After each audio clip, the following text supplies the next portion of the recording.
guys, how you doing? It's Henry at Mowers and Blowers. I recently did a video on my Toro 616Z zero turn. Briggs and strap. It's got a fuel. Attach it onto the machine. 2 inches worth of fuel. That's. So I just took the nozzle going over there, which and possibly the fuel lines leading to the gas tank. The fuel pump.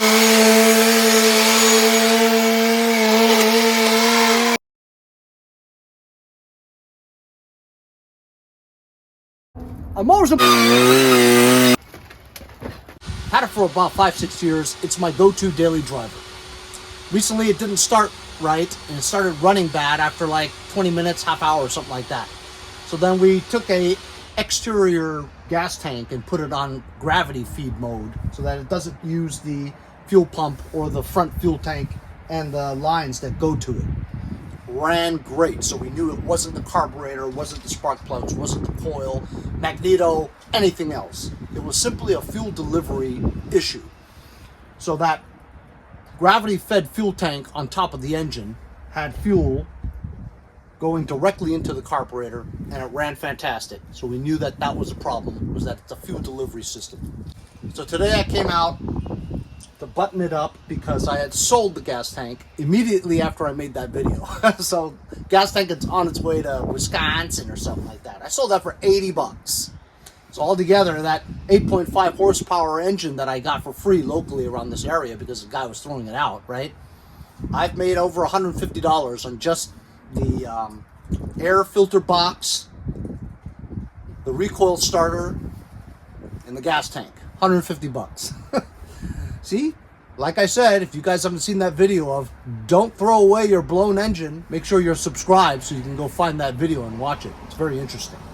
Anyway, today I searched and looked through the fuel lines, and actually the fuel line coming from the gas tank is a regular rubber fuel line that goes into a fuel shutoff, and then it unions onto a metal fuel line that runs most of the length of the tractor that goes to around there, where it connects to another union where obviously it probably connects to a rubber fuel line which goes up into the fuel pump. Let me show you what I found. So here's the front of it, and as you can see, the gas tank goes into a fuel shutoff. This knob there, turn it to shut off, counterclockwise to open it, and it comes out curved into a steel fuel line that runs along the side.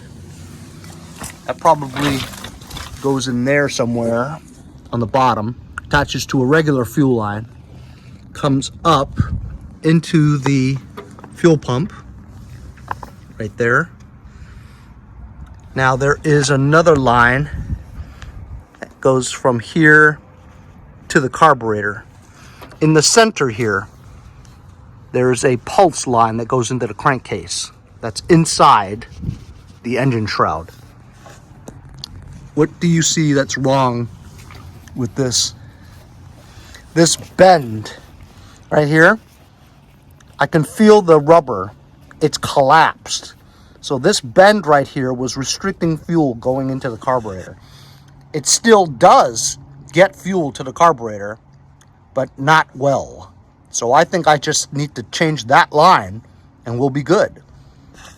If that fails, I could actually take apart that fuel pump here. It has screws, and sometimes you clean that out and it'll run just fine. But I would also like to check the pulse line that goes in the center of that fuel pump into the crankcase where the pulse is. Problem is, taking off this cover was a pain in the ass, but I'm gonna try to do it. I'm gonna.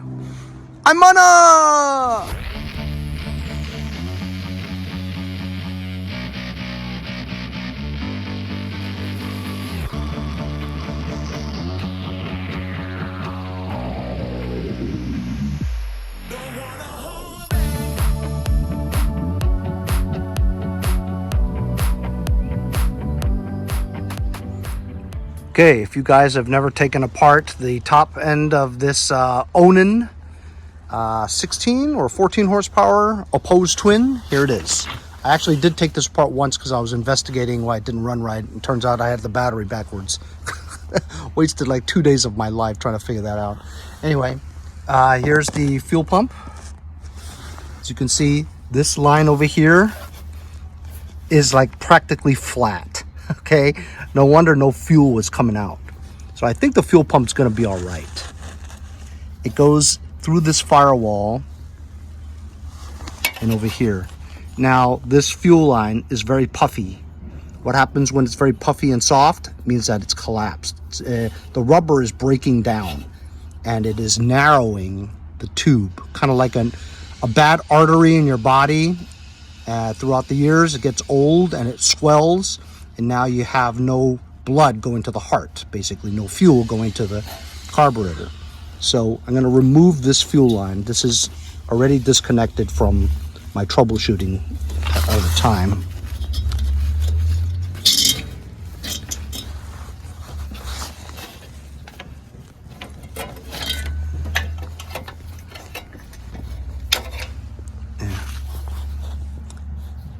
Yep.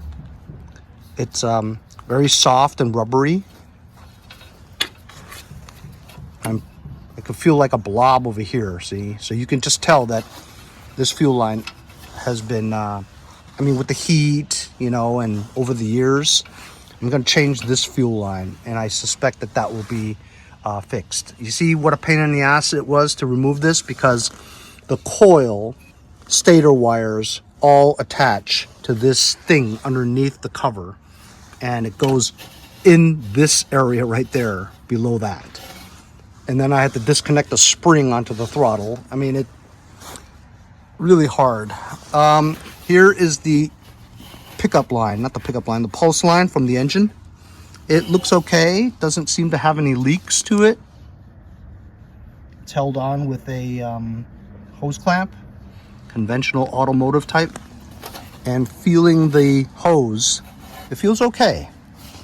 And it looks like it's connected well to the fuel pump. So the pulse, I'm not really too worried about, actually, because it seems like it's okay. So I think our major culprit here is this fuel line is collapsed. So I'm going to get to work on replacing that fuel line, and hopefully it'll be okay.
Works great.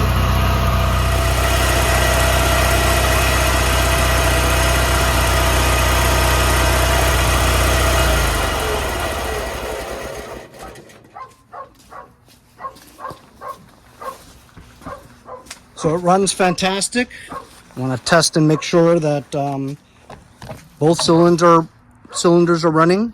And I do that test by just blowing water onto the exhaust. You know that that is smoking hot. So So you know that it's getting spark out of there and it is shooting hot gases out of there. Now you want to test the right one. It's smoking hot. So it's running great now. So my baby's running great now. And the culprit was just doing a test, putting an exterior gas tank on the outside, having gravity fed fuel right into the carburetor, and it ran great. So we knew it was the fuel pump. After examining the fuel pump and taking apart the entire top end of the engine, at least the cover, we saw that the fuel line going from the fuel pump to the carburetor was all swollen, really soft and rubbery, and also at the bend, it was kinked like this. So over time, the fuel line breaks down with age, heat, cold, having fuel run through it the whole time. Every time you run the engine, it gets super hot in there. And so the rubber breaks down, starts to swell along with the gas. So then when it swells, it hardens like your arteries of your heart, you know what I mean, of your body, and doesn't allow fuel to go through smoothly anymore. It's almost like pinched. And because this becomes super soft, the bend becomes a pinch and therefore a kink, so that not enough fuel is getting through there. Even though the pump is pumping it, right, it's still restricting the amount of fuel getting to the carburetor, and that was our issue. The hotter I ran the engine, meaning it usually happened after 20-30 minutes of running time, it gets super hot and warm, makes the hose softer, and then the bend causes it to kink. And it all makes complete sense when you think about it. I was happy I didn't have to replace the fuel pump because it looked pretty good. The pulse line from the fuel pump to the crankcase looked good. If there were cracks or something, I'd change it, but it looked pretty good. So this was it. Even though right now, I can blow through it because it's so soft, and with gas going through it and the heat, it becomes softer, and when it becomes softer, the bend causes the kink, and that's when it starts to run like crap. So it's pretty good troubleshooting. That Onan engine is a pain in the ass to work on, especially on the inside when you have to take the cover off, because it has all this stuff mounted on it. The throttle wire, the throttle cable, springs, the coil, the rectifier is in there, the voltage regulator is in there, wires all over the place. So it's a pain in the ass to take that cover off the engine. And it had like 10 3/8 10 millimeter bolts going into it to hold it down. It was missing a few, so I had to shove some more in there.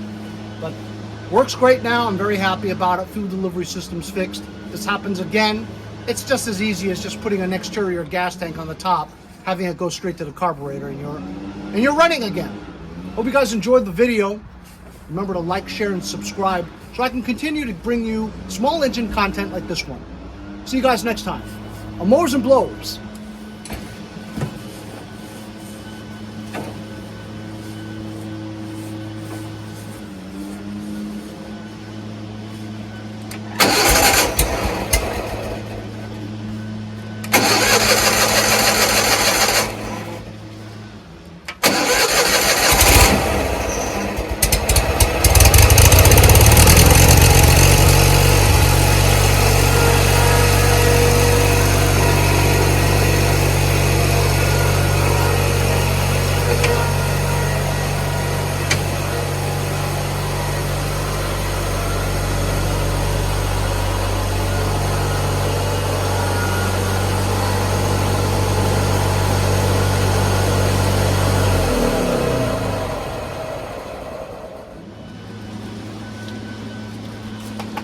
I'm not giving up.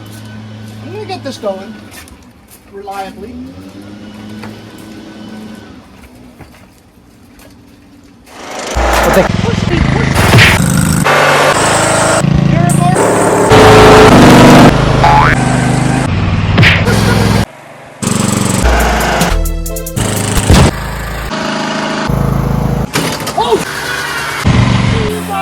Time on Mowers and Blowers. Remember to like, share, and subscribe. Subscribe. You're subscribed. Subscribe. Subscribe. Subscribe. Subscribe. Subscribe. Subscribe. Subscribe to it. It's me.